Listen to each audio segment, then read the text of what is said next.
Welcome to That's the Word, wholesome tales for the whole family. I'm Father James Yamauchi. Today's story, be careful what you wish for. The monks could not bear it any longer. They had tolerated their new abbot for long enough. The high-minded Pharisee thought that he would tell them how to live, that they should actually follow their vows, that they should live according to God's law and according to their state in life.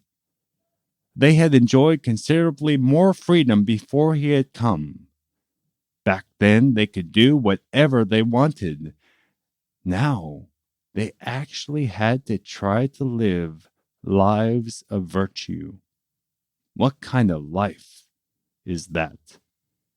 On top of that, their abbot was still very young, not more than 25. What business really had someone so young telling monks how they should live? They were also furious at themselves, that is, their past selves, for ever inviting him to come to be their abbot.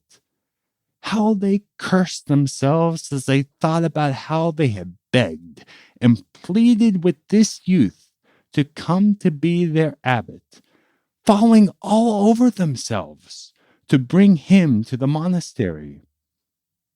The young hermit had initially refused, saying that his life was not aligned with theirs, that it would not be a good fit. But for some reason that was now beyond them, the monks persisted. Why had they tried to bring this brat in? Why did they implore him so fervently? Of course, the only logical solution was to knock him off. A few monks had a plan. At the evening meal, the abbot always took a cup of wine. Tonight, that wine would be poisoned. As they sat down for the evening meal, a monk handed the young abbot his glass of wine. He paused for a moment after taking it, then made the sign of the cross over the cup. It shattered as if a rock had been hurled through it, falling into pieces and spilling wine everywhere. The monks were shocked and terrified. The young abbot rose. He had known from the start that this would not work, that these monks were not the kind of men that he was. They did not wish to live the life that he did. After they had begged and pleaded for so long, he had accepted, and even as they fought back, he had persisted, believing that there might be some good still to be done. But now, he knew for certain that there was no more good that could be done here. Staying longer would not help their souls. It would very likely harm his own soul.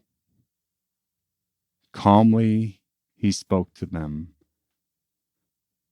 Almighty God, have mercy on you and forgive you. Why have you used me in this manner? Did not I tell you beforehand that our manner of living could never agree together? Go your ways, and seek ye out some other father suitable to your own conditions, for I intend not now to stay any longer among you. With that, he left the table, packed what few things were his, and headed off back to his hermitage. In the end, the monks got what they wanted, though often in life what we want is not necessarily what we need. This young hermit, however, would go on to be the abbot of yet another monastery, 2 more, in fact, this time surrounded by men who actually wanted to live the life that he led, men who wanted to pursue virtue and the face of God.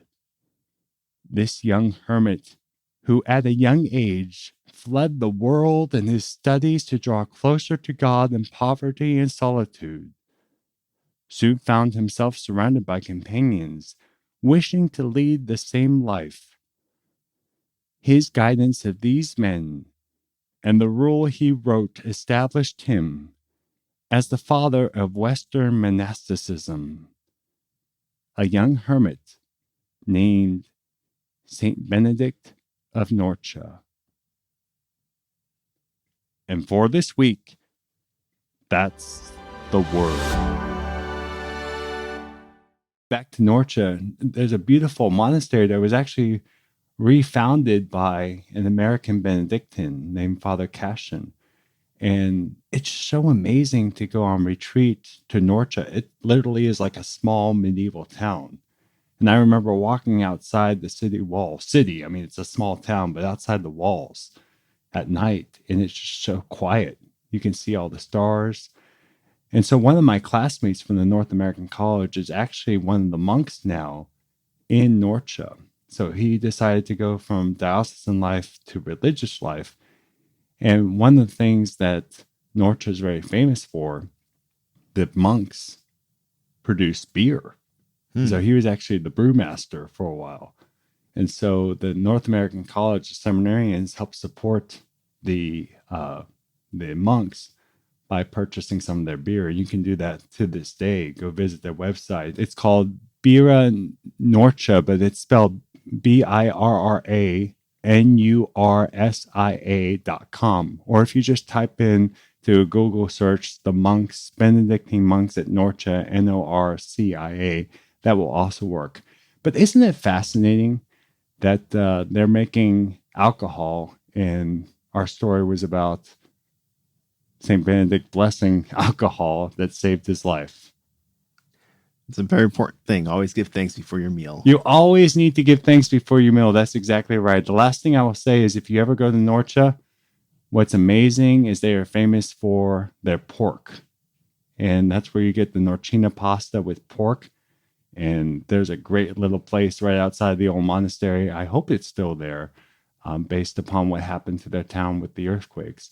But it's a very famous. So if you ever have gotten Norcina pasta at an Italian restaurant, it came from this area because that area is famous for its pork. If you like That's the Word, please share the word. You can sign up for our weekly newsletter at sonsofthunderrock.com. That's also where you can find our social links in our email if you want to send us feedback or story ideas. Thanks for listening, and join us next Wednesday for another wholesome tale for the whole family.